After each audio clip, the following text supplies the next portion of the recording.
नमस्कार मित्रांनो, परत एकदा तुमचं खूप खूप स्वागत आहे आपल्या सर्वांच्या लाडक्या महाडीबीटी स्कॉलरशिप ऑफिशियल या चॅनलवरती। आणि आज तुमच्यासाठी एक खूप अत्यंत महत्त्वाचा विषय घेऊन आलो। पीएम विद्यालक्ष्मी म्हणजे एज्युकेशन लोन हे मिळवायचे कसं या संदर्भात डिटेल्ड व्हिडिओ हा तुम्हाला आणलेला आहे। तुमच्या मनात कधी मित्रांनो हा प्रश्न पडलाय का, मी जे शिक्षण घेतोय, जसं की मी मेडिकल घेतोय, मी फार्मसी घेतोय, मी टेक्निकल घेतोय, याच्यासाठी मला लोन मिळू शकतं का, आणि तेही बिनव्याजी? तर तुमच्या प्रश्नाचं समाधान आज या व्हिडिओच्या माध्यमातून होणार आहे। तुम्हाला बिनव्याजी एज्युकेशन लोन मिळवायचे कसं, त्याची स्टेप बाय स्टेप काय आहेत, त्यासाठी मिळणारे बेनिफिट्स कुठले आहेत, त्याचबरोबर त्याचे रिक्वायर्ड डॉक्युमेंट कुठले आहेत, या सगळ्यांची चर्चा आपण या व्हिडिओच्या माध्यमातून करणार आहोत मित्रांनो। तर सर्वप्रथम मित्रांनो, आपण महाडीबीटी स्कॉलरशिप ऑफिशियल या चॅनलवर नवीन असाल, अद्याप चॅनलला सबस्क्राईब केलं नसेल तर सगळ्यात महत्त्वाचं चॅनलला सबस्क्राईब करा। का करणार आहे सबस्क्राईब? गव्हर्नमेंटच्या योजना, स्कॉलरशिप संदर्भात माहिती आणि नवीन ट्रेंड टॉपिक्सवर ॲक्युरेट आणि ऑफिशियल माहिती देणारे चॅनल फक्त महाडीबीटी स्कॉलरशिप ऑफिशियल हेच आहे, त्यामुळे चॅनलला सबस्क्राईब करा। चला वळूयात आजच्या विषयाकडे। बघा, आपण आपला एक आजच्या व्हिडिओचा एक रोड मॅप बनवलाय। याच्यामध्ये मी तुम्हाला काय काय गोष्टी सांगणार आहे ते सर्वप्रथम तुम्हाला डिटेलमध्ये सांगतो। या योजनेमध्ये प्रोसेस कशी आहे, त्या योजनेचे लागणारे डॉक्युमेंट कुठले, आणि या योजनेसंदर्भात असलेल्या वेगवेगळ्या पसरलेल्या मिथ्स कोणत्या आणि रियालिटी कोणत्या, यासाठी कुठल्या स्टेपने तुम्हाला हे एज्युकेशन लोन मिळवायचे ते पण तुम्हाला या व्हिडिओच्या माध्यमातून सांगणार आहे मित्रांनो। सर्वप्रथम बघा, या योजनेशी निगडीत तुम्हाला मी काही केलंय, काही प्रोसेस ब्रेकडाऊन केली की ज्याच्यामध्ये तुम्हाला लोन मिळवण्यासाठी कसल्या स्टेप्स फॉलो करायच्या आणि काय काय गोष्टी करायच्या, त्याचबरोबर तुम्हाला लोन पटकन मिळण्यासाठी कुठल्या स्टेप करायच्या ते पण तुम्हाला मी याच्यामध्ये शिकवणार आहे।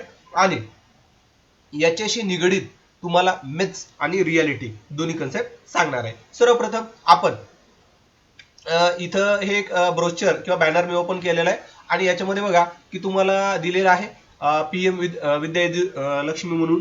तर याच्यामध्ये ह्या एज्युकेशन लोनला ऍप्लिकेशन करण्यासाठी तुम्हाला वेबसाईट ती सुद्धा मी तुम्हाला देणार आहे।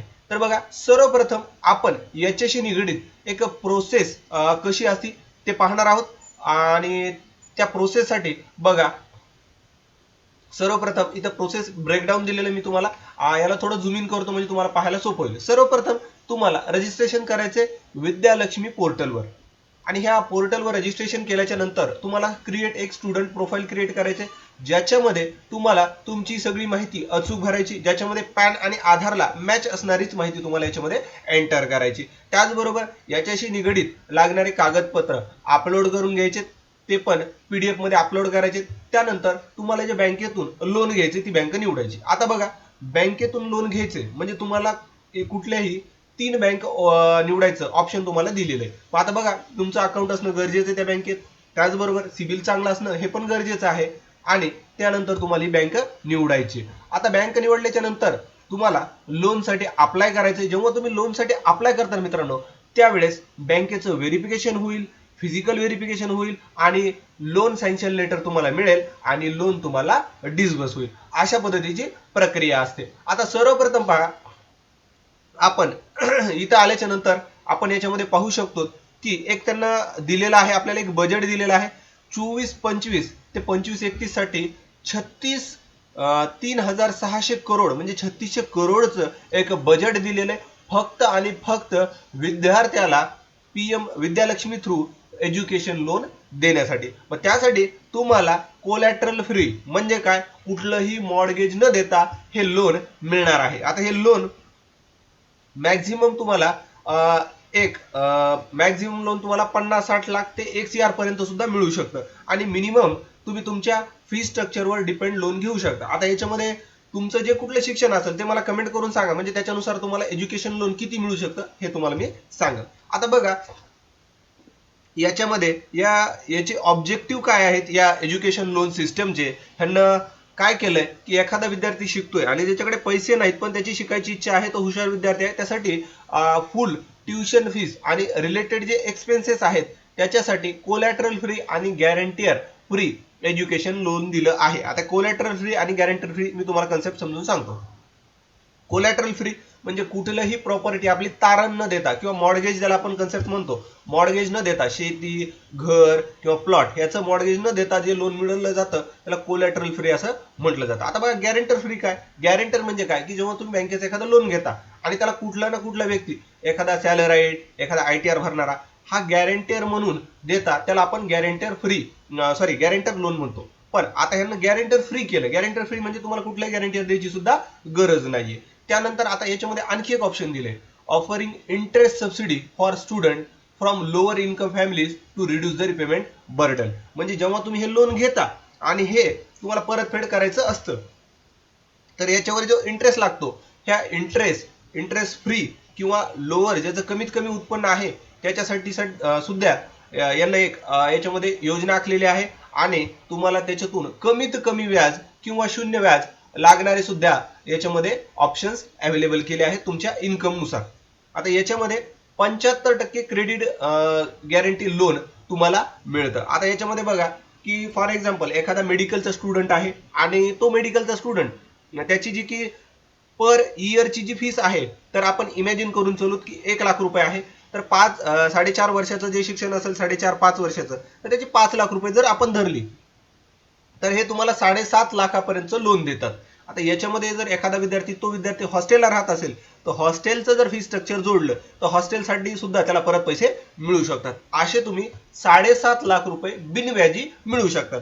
पण तुम्हाला जर त्याच्यापेक्षा बियॉन्ड जर लोन अमाऊंट हवी असेल, तर तुम्ही ती सुद्धा मिळू शकतात. फक्त काय की तुमचं जे फी स्ट्रक्चर तुम्हाला कॉलेजकडून घ्यायचंय ते घ्यायचं, त्याच्यावरती त्या सगळ्या गोष्टी क्लिअर कन्सेप्ट मेन्शन करायची, प्रिन्सिपलचा साइन स्टॅम्प घ्यायचा आहे आणि बोनाफाईड सुद्धा जोडायची. या पद्धतीने तुम्ही त्याच्यापेक्षा जास्तीचं लोन मिळू शकतात. आता बघा याच्यासाठी तुम्हाला काय पात्रता हव्यात ते. एक तर तुमची नॅशनॅलिटी इंडियन पाहिजे, ऑलरेडी ती तुमची आहे, काहीच करायची गरज नाहीये.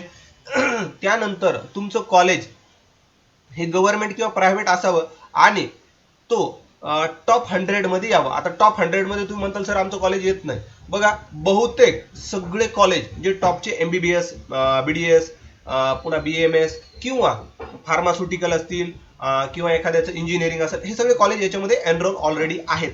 आणि जर तुमचं कॉलेज एनरोल नसेल तर त्याची सुद्धा प्रोसेस मी तुम्हाला नक्कीच सांगणार आहे, काळजी करू नका. आता कोर्सेसमध्ये तुम्हाला मी सांगितल्याप्रमाणे graduate, under graduate, professional courses ज्याच्यामध्ये इंजिनिअरिंग, मेडिसिन मॅनेजमेंट अशा सगळ्या गोष्टी येतात, ते कॉलेज सुद्धा आपण ऍप्लिकेशन करू शकतो. आणि स्टुडंटला 8 लाखापर्यंत 3% इंटरेस्ट सबव्हिजन देण्याचं त्यांना एक प्लॅन आखलेला आहे. मोरेंटम पिरियडचा प्लॅन पण आखलेला आहे. जर तुम्ही लोन घेतलं आणि त्याच्यामध्ये लागणारा जो इंटरेस्ट आहे तो 1 वर्षासाठी तुम्हाला लागणार नाही, त्यासाठी एक मोरेंटम इयर त्यांना ठरवलेलं आहे. आता यासाठी आपल्याला बाकीच्या गोष्टी आपण जाणून घेतल्या. आता तुम्हाला प्रोसेस पण सांगितली. आता लागणाऱ्या डॉक्युमेंट बद्दल आपण थोडीशी चर्चा करूया. बघा डॉक्युमेंटसाठी मी ऑफिशियल त्यांचं जे नोटिफिकेशन ते ओपन करतो, म्हणजे आपल्याला अधिकृत माहिती मिळून जाईल. आता बघा हा जो बॅनर आहे याच्यामध्ये दिले डॉक्युमेंट्स रिक्वायर्ड. याच्यामध्ये Aadhaar card for application, PAN card before disbursement of loan.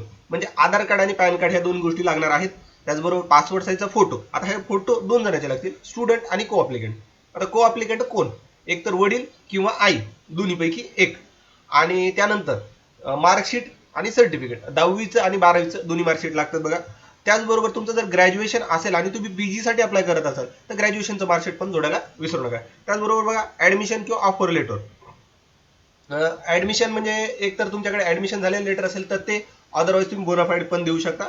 त्याचबरोबर तुम्हाला फी स्ट्रक्चर पण द्यायचं, ज्याच्यामध्ये मेन्शन केलं असेल की पर इयरची तुमचे कुठले एक्सपेन्सेस, जसं की stationery expense, tuition fees expense, अशा पद्धतीचे एक्सपेन्स आहेत ते त्याच्यामध्ये मेन्शन असणं गरजेचं आहे. आणि तुम्हाला जे लोन हवंय ते फी स्ट्रक्चरवर असणं सुद्धा गरजेचं आहे. बघा आता याच्यामध्ये इन्कम सर्टिफिकेट. आता इन्कम सर्टिफिकेट म्हणजे तुम्हाला तहसीलदार कडून उत्पन्नाचं प्रमाणपत्र काढायचं आहे.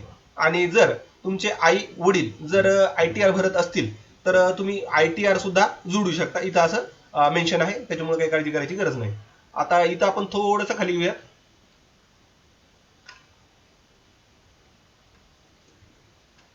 इथं बघा की लोन तुम्हाला 7.5 लाखापर्यंत विदाऊट मॉर्गेजचं मिळतंय असं इथं सांगितलेलं आहे. आणि तिथून पुढे पण तुम्ही लोन घेऊ शकता असं या बॅनरमध्ये पूर्णपणे तुम्हाला दाखवलेलं आहे. आता याच्या संदर्भात 2 गोष्टी अत्यंत महत्त्वाच्या तुम्हाला मी सांगणार आहे. व्हिडिओ थोडा मोठा होतो मान्य आहे, परंतु तुम्हाला सगळ्या गोष्टी मिळणार आहेत, त्याच्यामुळे पूर्ण व्हिडिओ पाहत राहा. बघा लोन तुम्हाला पटकन मिळण्यासाठी फी स्ट्रक्चर क्लिअर पाहिजे, त्याच्यामुळे लवकर लोन मिळू शकते. टिप 2, उत्पन्न प्रमाणपत्र अपडेटेड असल्यास इंटरेस्ट सबसिडी मिळू शकते. अपडेटेड म्हणजे काय, नवीन, आणि त्याच्यामध्ये त्या गोष्टी मेन्शन असाव्यात. जे 8 लाखाच्या पुढचं नसेल तर पटकन तुम्हाला ही सबसिडी मिळू शकते. त्यानंतर अकॅडमिक परफॉर्मन्स स्ट्रॉंग. आता अकॅडमिक परफॉर्मन्स स्ट्रॉंग म्हणजे जर तुमचं मागचं शिक्षण ज्याच्यामध्ये 10वी-12वीचे जे मार्क आहेत हे जर चांगले असतील, तुमचं जर त्याच्यामध्ये पॉवरफुल इम्प्रेशन पडलं तर तुम्हाला अप्रुव्हल फास्ट मिळू शकतं. त्यानंतर सेम बँक जिथं तुमचं फॅमिली अकाउंट आहे, जसं की आता समजा फॉर एक्झाम्पल माझं गाव माजलगाव आहे आणि माजलगावमध्ये माझी जी गावाची एक दत्तक बँक असते, त्या दत्तक बँकेत माझं अकाउंट असेल, माझ्या फॅमिलीचं अकाउंट असेल, तर लोन हे फास्ट होऊ शकतं, अप्रुव्हल फास्ट मिळू शकतं. आणि जर तुम्ही अब्रॉड साठी विचार करत असाल, भारताच्या बाहेरसाठी, तर पासपोर्ट असेल तर तुम्हाला लवकर हे लोन मिळू शकतं. आता याच्यामध्ये तुम्हाला काही रियालिटी आणि काही मिथ सांगणार आहे. आता बघा, मिथ काय की विद्यालक्ष्मी लोनवर जर तुम्ही ऍप्लिकेशन केलं तर तुम्हाला 100% अप्रुव्हल मिळतं. ही पण चुकीची गोष्ट आहे मित्रांनो. कसं ते सांगतो, ऐका. आता हा माझा थंबनेल तुम्ही बघितलाय, तुम्हाला बघितल्याच्या नंतर डायरेक्ट वाटलं असेल ऍप्लिकेशन लोन चालू झाले म्हणजे मी अप्लाय करतो आणि मला लागलीच लोन मिळेल. असं काही नसतं मित्रांनो. तुम्ही तुमची क्रायटेरिया पाहायला जातो, बँक कुठलीही लोन देण्यासाठी क्रायटेरिया पाहते. आता क्रायटेरिया काय असतो, जसं की तुमचं सिबिल, तुमचे बँकेचे ट्रान्झॅक्शन, बँकेचे व्यवहार, तुमचे अकॅडमिक परफॉर्मन्स, ह्या सगळ्या गोष्टी पाहते. आणि याच्यात जर तुम्ही इलिजिबल बसत असाल तर नक्कीच तुम्हाला लोन मिळतं. मग तुम्हाला आता ही गोष्ट तर क्लिअर झाली. आता ट्रूथ काय बघा, ऐका. बँक सगळ्यात पहिले तुमचं इन्कम म्हणजे उत्पन्नाचे सोर्सेस बघते आणि त्यानंतर अकॅडमिक बॅकग्राऊंड बघते. ही जर क्लिअर असेल तर तुम्हाला 100% लोन मिळतं. आता बघा, याच्यामध्ये आणखी एक मिथ काय आहे की गॅरेंटर हे मॅन्डेटरी आहे. आता तुम्हाला मी वरती सांगितलंय, परत एकदा सांगू इच्छितो मित्रांनो की या लोन मध्ये कुठलाही गॅरेंटरची गरज नाही. परंतु आता ट्रूथ काय ते ऐका, काही कॅटेगरीज मध्ये नाही. म्हणजे काय, जसं की तुमची एक लिमिट आहे 7.5 लाख, जर तुमची लिमिट असेल तर तुम्हाला गॅरेंटर मॅन्डेटरी नाही. बट तुम्ही जर बियॉन्ड लिमिट जात असाल तर 100% तुम्हाला गॅरेंटर लागू शकतो. आता बघा, मिथ आणखी एक आहे, एजंट पैसे घेऊन लोन अप्रूव्ह करतात, बरोबर. तर आता या मिथ मध्ये काय आहे की बऱ्याच जणांना असं वाटतं की ऍप्लिकेशन आपण कुणाकडून तरी करू, मग आपल्याला तो लोन मिळून देईल, आपण जास्तीचे पैसे घेऊ आणि त्याला काहीतरी त्याचं कमिशन किंवा पर्सेंटेज देऊ. तर हे मिथ आहे, याच्याकडे लक्ष द्यायची गरज नाहीये.